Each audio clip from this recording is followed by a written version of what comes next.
जय जय रघुवीर समर्थ. जय जय रघुवीर समर्थ. जय जय रघुवीर समर्थ. उपस्थित सर्व श्रोतेजनांना चैतन्य आत्मा या चॅनलचा नमस्कार. आजचा आपला ग्रंथ वाचनाचा 14वा दिवस. चला तर मग समर्थ श्री रामदास स्वामी यांना वंदन करून आजच्या या ग्रंथ वाचनाची सुरुवात करूया. गुरुर्ब्रह्मा गुरुर्विष्णू गुरुर्देवो महेश्वरः. गुरुर्साक्षात् परब्रह्म तस्मै श्री गुरवे नमः. जय जय रघुवीर समर्थ.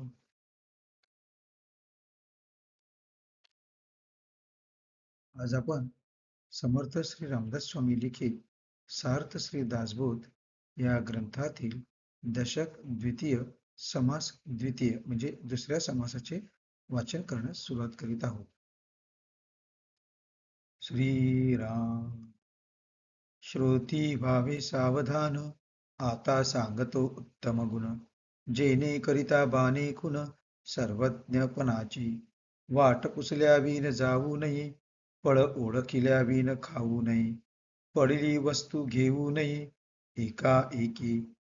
अतिवाद करू नये, पोटी कपट धरू नये. शोधिल्या विन करू नये, कुळहीन कांता. विचारे विन बोलू नये, विवंचे विन चालू नये. मर्यादे विन हालू नये, काही एक. प्रीती विन रुसू नये, चोरास ओळखी पुसू नये. रात्री पंथ क्रमू नये, एका एकी. जनी आर्जव तोडू नये, पाप द्रव्य जोडू नये. पुण्यमार्ग सोडू नये, कदा काळी. निंदा द्वेष करू नये, असत्संग धरू नये. द्रव्यदारा हरू नये, बळात्कारे. वक्तयास खोदू नये, ऐक्यतेसी फोडू नये.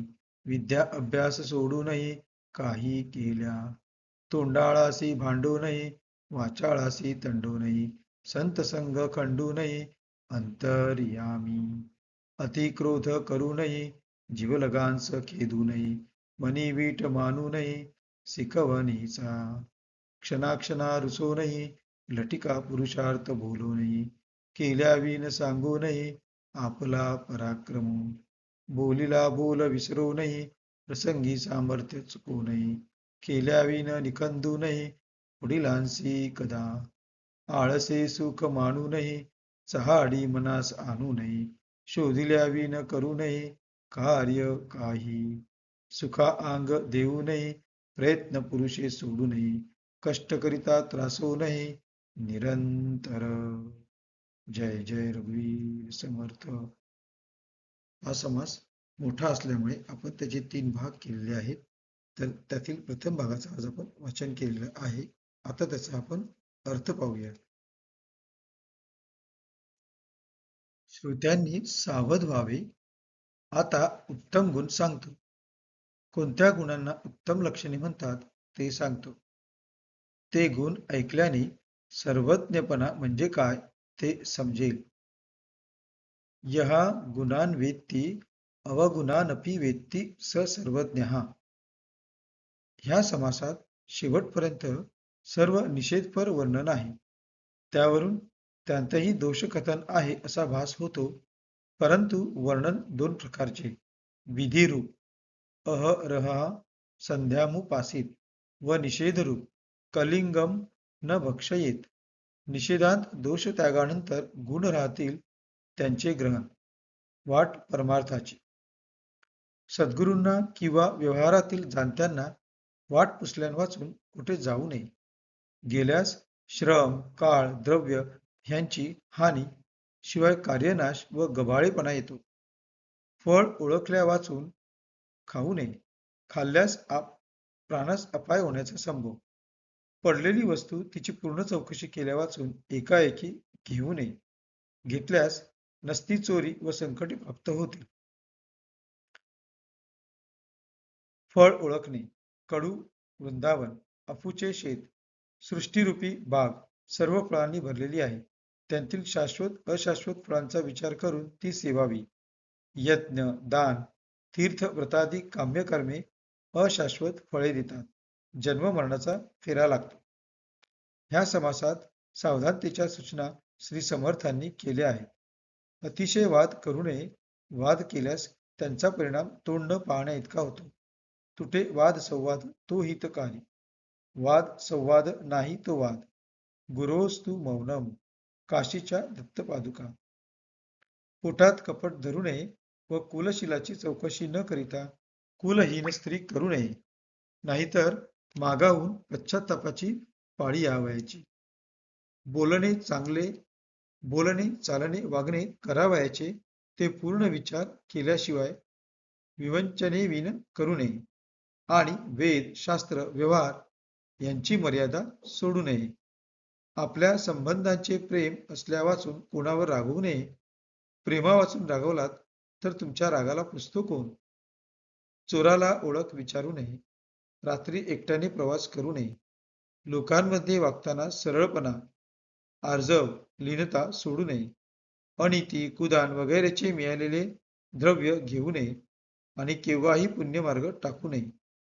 निंदा, परस्वभावे, कर्माणीन प्रशंसेन गर्हेत. विश्वमेकात्मकं पश्यन् प्रकृत्या पुरुषेण च. द्वेष करू नये. रामकृष्ण बोला वाचारे. रामकृष्ण बोला वाचारे. निंदा अपशब्द त्याग यांचा रे. याची पंथे जाता भय नाही रे. निश्चये बोलती चारी साही रे. दुष्ट वाईट संगती करू नये. संत संग करावेगी. वृत्ती जळे पांडुरंगी. द्रव्यदारा यांच्या हरणाचा परिणाम रामायण महाभारत पहा म्हणून त्यांचा अपार करू नये. वक्त्याचा मानभंग होईल अशा प्रकारे त्यास खोदू नये. त्याला अडवणुकीचे प्रश्न करू नये. प्रपंच परमार्थास अवश्य अशी ऐक्यता नाहीशी करू नये. सभेत एक विचार होत असेल तर विचारांचे पाटे फोडून सभा मोडू नये. विद्याभ्यास केव्हाही सोडू नये. तोंडाळ फार बोलणारा याच्याशी व वाचालो बहु गर्यवाक अपशब्द फार बोलणारा अशाशी भांडण तंटा करू नये. संत किंवा सत्स्वरूप परब्रह्म यांच्या संबंधाने अंतर्यामी म्हणजे अंतरंगातील प्रेम कमी होऊ देऊ नये. अतिशय क्रोध करू नये. आप्त प्रेमांतील मंडळीस दुःख देऊ नये. कोणी शहाणपण शिकवण्यास लागले तर त्याचा कंटाळा करू नये. कोणी चांगल्या गोष्टी किंवा सदुपदेश सांगत असेल तर तो ऐकावा. नवीन असेल तर फायदाच आहे. माहीत असलेलेच तो पुन्हा सांगत असेल तर नवी जागृती असे मनात आणून ऐकायला कंटाळा करू नये. प्रेम असले तरी पावलोपावली रुसू नये. आपली आपण स्तुती करणे बरे नाही. तथापि सांगणे असेल तर खरे असेल तेवढे तरी बोलावे. खोटे बोलू नये. पराक्रम गाजविल्या वाचून हुशारकी सांगणे चांगले नाही. आपल्या पूर्वीच्या बोलण्याचे स्मरण अनुसंधान असावे. कोणाला काय सांगितले व काय सांगावयाचे ह्याची आठवण असावी. जसे रामवचन बिभीषणास. वेळप्रसंगी जरूर असेल तेव्हा सामर्थ्य सोडू नये. समुद्रोल्लंघना प्रसंगी सर्व वानर स्वपराक्रमाच्या गोष्टी बोलत बसले. परंतु मारुतीरायांनी उड्डाण करून सीता शोध केला. स्वतः केल्या वाचून दुसऱ्याचा तिरस्कार व उपहास करू नये. निखंदू नये किंवा दुसऱ्याने काही अपराध केल्याचे सिद्ध झाल्या वाचून त्याचा तिरस्कार करू नये. आळसाने बसून राहणे, जांभया देणे वगैरेचे सुख मानू नये.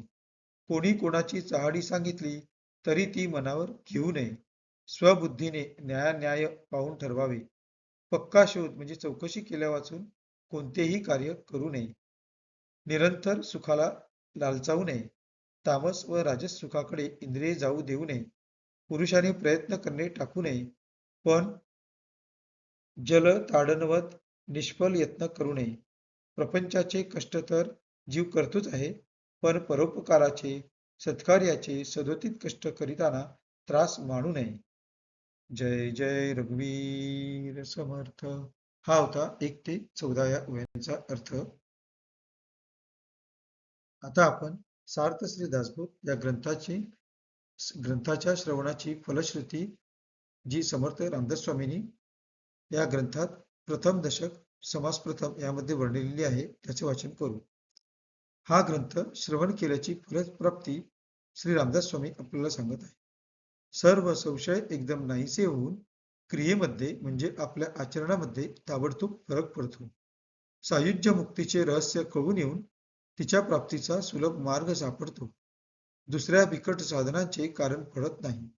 अज्ञान, दुःख व भ्रांती यांचा नाश होऊन तत्काळ ज्ञानाचा लाभ होतो, अशी या ग्रंथाची फलश्रुती आहे. योग्यांचे परमभाग्य असे वैराग्य अंगामध्ये बांधते. विवेक व चातुर्य यथायोग्य प्राप्त होते. जे कोणी संशयग्रस्त, अवगुणी व अवलक्षणी असतील, ते सुलक्षणी, धूर्त, तत्ववेत्ते, चतुर व समयज्ञ असे होतील. आळशी असतील ते उद्योगी होतील. पाप्यांना पश्चाताप होऊन ते शुद्ध होतील. आणि भक्ती मार्गाचे निंदक असतील, तेही भक्ती मार्गाला वंदन करू लागतील. बद्धांचेच मुमुक्षु होतील व मूर्ख अतिदक्ष होतील. अभक्तांना भक्ती मार्गाच्या योगाने मोक्ष मिळेल. अनेक दोषांचा नाश होऊन पतित असतील तेच पावन होतील. तात्पर्य, हा ग्रंथ नुसता ऐकल्याने प्राण्याला उत्तम गती मिळेल. देहबुद्धीमुळे येणारे अनेक प्रकारचे धोके, संशयाचे अनेक धागेदोरे, संसारातील अनेक उद्वेग हा ग्रंथ ऐकल्याने नाश पावतील. हा ग्रंथ ऐकल्याने अधोगती चुकून मनास विश्रांती व समाधान मिळेल, अशी या ग्रंथाची फलश्रुती आहे. ज्याचा भाव जसा असेल तसे त्याला फळ मिळेल. जय जय रघुवीर समर्थ. आता आपण समर्थ श्री रामदास स्वामी यांना वंदन करून आजच्या या ग्रंथ वाचनाची सांगता करूया. शुकासारिके पूर्ण वैराग्य जाचे, वसिष्ठान परिज्ञान योगेश्वराचे, कवी वाल्मिका सारिका मान्य ऐसा, नमस्कार माझा सद्गुरु रामदासा. जय जय रघुवीर समर्थ. धन्यवाद.